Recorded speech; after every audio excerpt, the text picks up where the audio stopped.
নমস্কার বন্ধুরা, আজ আমি নিয়ে এসেছি এমন এক রেসিপি যা শুনলেই মুখে জল চলে আসবে। ডালপুরি পরোটা একেবারে দোকানের স্বাদ, কিন্তু ঘরেই তৈরি। তো চলুন আর দেরি না করে শুরু করা যাক। ডালপুরি পরোটা বানাতে লাগবে মুগ ডাল আগে থেকে সেদ্ধ করা, গমের আটা, আদা বাটা, কাঁচা লঙ্কা কুচি, লবণ, হলুদ গুঁড়ো, জিরে গুঁড়ো আর সাদা তেল। এই সামান্য উপকরণেই তৈরি হবে দুর্দান্ত পরোটা। প্রথমে কড়াইতে অল্প তেল গরম করে নেব।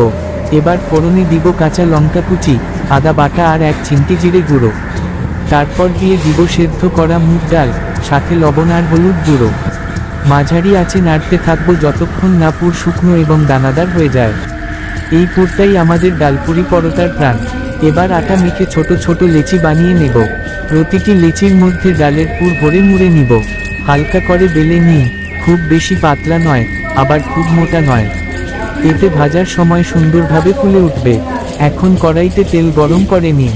পরোটাগুলো দিয়ে সোনালি রং হওয়া পর্যন্ত ভাজুন। গরম গরম তেলে ভাজার সময় যে গন্ধ বেরোবে তা কিন্তু আপনার ক্ষুধা দ্বিগুণ করে দেবে।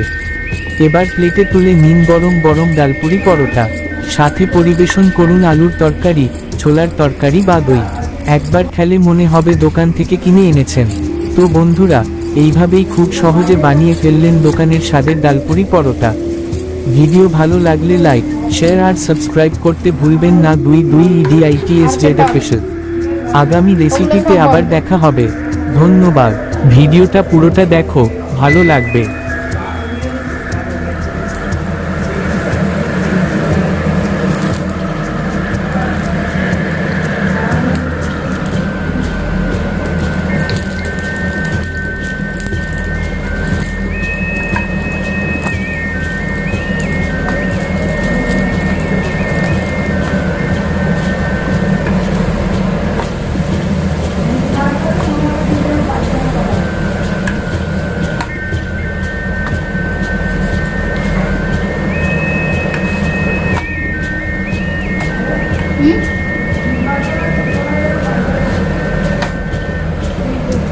পনির ভর্তা, হ্যাঁ